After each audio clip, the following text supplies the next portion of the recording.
स्मृति परिशुद्धौ स्वरूप शून्यवार्थ मात्र निर्भासा निवितर्का।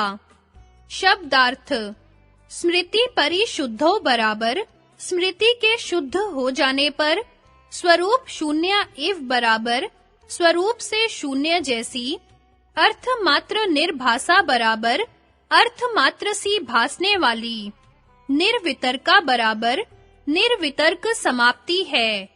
अन्व्यार्थ स्मृति के शुद्ध हो जाने पर अर्थ मात्र सी भासने वाली अपने रूप से रहित निर्वितर्क समाप्ति है।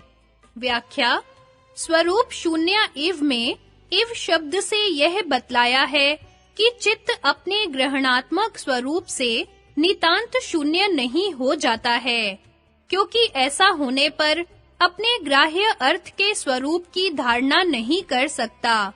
वह अर्थ के ग्राह्य मात्र स्वरूप में इतना तदाकार हो जाता है कि अपने ग्रहणात्मक स्वरूप से शून्य जैसा प्रतीत होता है। सवितर्क समाप्ति में चित्त में शब्द, अर्थ और ज्ञान तीनों भासते रहते हैं, अर्थात चित्त इन तीनों में तदाकार रहता है। जितनी एकाग्रता बढ़ती जाती है, उतनी ही बाह्य वृत्ति अंतर्मुख होती जाती है।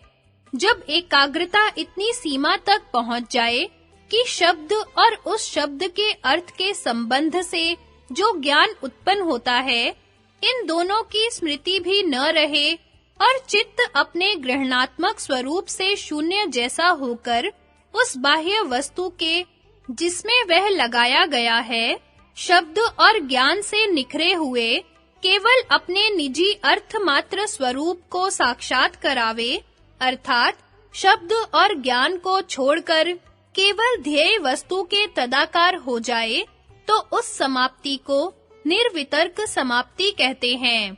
इसी का निर्विकल्प नाम भी है, क्योंकि इसमें शब्द और ज्ञान का विकल्प नहीं रहता।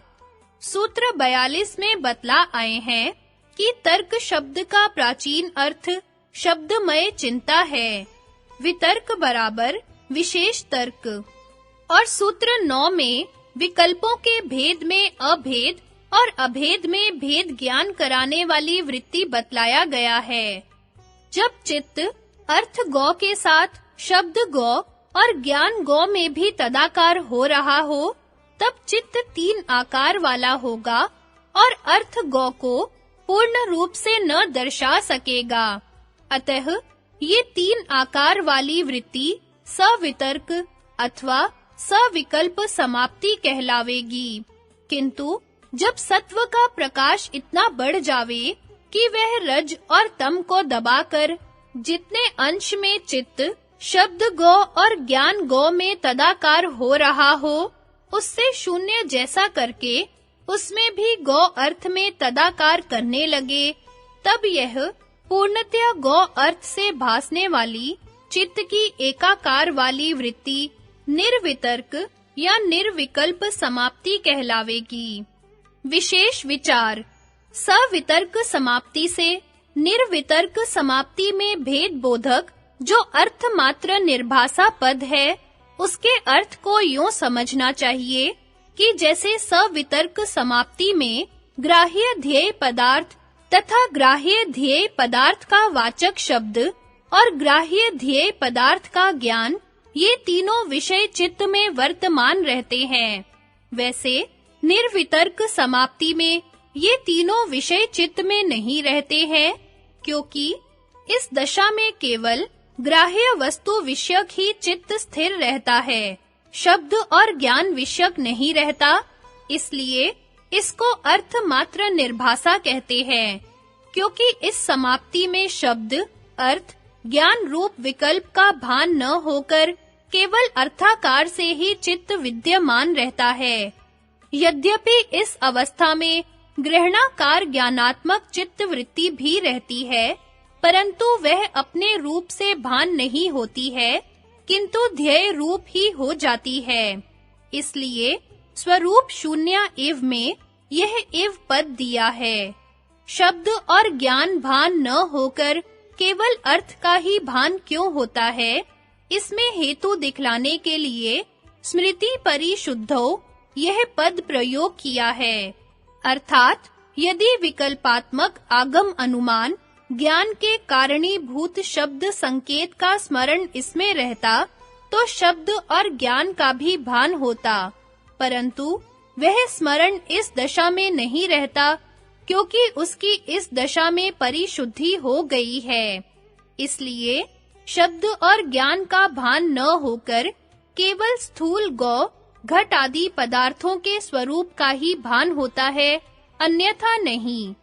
टिप्पणी: यहाँ प्रसंग से भाष्यकारों ने यह भी बतलाया है कि इस निर्वितर्क समाप्ति के विषयभूत जो स्थूल गौ, घट आदि पदार्थ हैं, वे न तो अणु समुदाय रूप हैं, न ज्ञान स्वरूप हैं, और न ही अणुओं से उत्पन्न भिन्न कार्य स्वरूप हैं, किंतु यह घट है। इस एक बुद्धि के उत्पन्न करने वाले अणुओं का स्थूल परिणाम विशेष है। संगति: इस प्रकार स्थूल भूत तथा भौतिक पदार्थ विषयक ग्राह्य समाप्ति के सवितर्क निर्वितर्क रूप दो भेद निरूपण करके अगले सूत्र में सूक्ष्म पदार्थ विषयक समाप्ति के सविचार निर्विचार ये दो भेद निरूपण करते हैं। एत्येव सविचारा निर्विचारा च सूक्ष्म विषया व्याख्याता। शब्दार्थ: एत्या एव बराबर इस सवितर्क निर्वितर्क समाप्ति ही के निरूपण से, सविचारा निर्विचारा च बराबर सविचार और निर्विचार समाप्ति भी, सूक्ष्म विषया बराबर सूक्ष्म विषय वाली, व्याख्याता बराबर व्याख्यान की हुई समझनी चाहिए।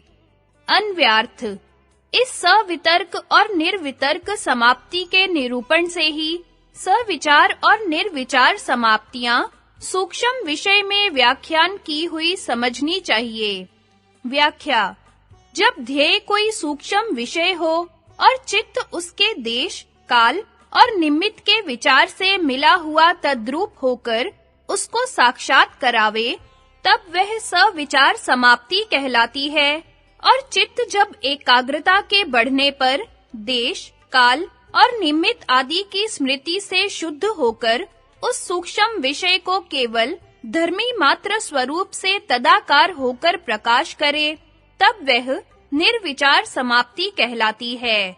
अर्थात जैसे स्थूल भूत या भौतिक पदार्थों में शब्द, अर्थ, ज्ञान के विकल्प से संकीर्ण सवितर्क समाप्ति होती है, वैसे ही देश काल रूप विशेषणों से अनुभव पूर्वक सूक्ष्म भूत परमाणुओं में जो शब्द, अर्थ, ज्ञान के विकल्पों से मिश्रित समाप्ति है, वह सविचार समाप्ति कहलाती है। अर्थात ऊपर नीचे आदि जो देश, वर्तमान आदि काल और कार्य कारण रूप जो ज्ञान है, जैसे पार्थिव परमाणु का गंध तन्मात्र प्रधान 5 तन्मात्राएं कारण है, जल परमाणु का गंध तन्मात्र रहित रस तन्मात्र प्रधान 4 तन्मात्राएं कारण है, अग्नि परमाणु का गंध रस तन्मात्र रहित रूप तन्मात्र प्रधान 3 तन्मात्राएं कारण है, एवं वायु परमाणु का गंध रस रूप तन्मात्र रहित स्पर्श तन्मात्र प्रधान 2 तन्मात्राएं कारण है, एवं आकाश परमाणु का केवल शब्द तन्मात्र ही कारण है। ऐसे देश काल और कार्य कारण अनुभव पूर्वक जो सूक्ष्म तन्मात्राओं सवितर्क समाप्ति के सदृश शब्द, अर्थ, ज्ञान के विकल्पों से मिश्रित समाप्ति होती है, वह सविचार समाप्ति है। और देश काल कार्य कारण रूप विशेषणों के अनुभव के त्याग पूर्वक और विकल्प ज्ञान के कारण शब्द संकेत की स्मृति से परिशुद्ध हुए सूक्ष्म भूत परमाणु रूप अर्थ मात्रक विषयक जो समाप्ति स्वरूप से शून्य जैसी अर्थ मात्र के रूप में भासमान होती है, वह निर्विचार समाप्ति कहलाती है। इस निर्विचार समाप्ति में भी निर्वितर्क समाप्ति के समान प्रज्ञा संज्ञक चित्त की वृत्ति स्वरूप से शून्य जैसी होकर अर्थ मात्र से भासती है। भाव यह है कि सविचार समाप्ति में कार्य कारण भाव का विचार विद्यमान रहता है और निर्विचार में केवल सूक्ष्म भूतों का ही भान होता है, पूर्वोक्त विचार नहीं होता। यही इन दोनों में भेद है। इस प्रकार स्थूल पदार्थ विषयक सवितर्क, निर्वितर्क और सूक्ष्म पदार्थ विषयक सविचार, निर्विचार रूप भेद से यह समाप्ति 4 प्रकार की है। टिप्पणी सूत्र 44।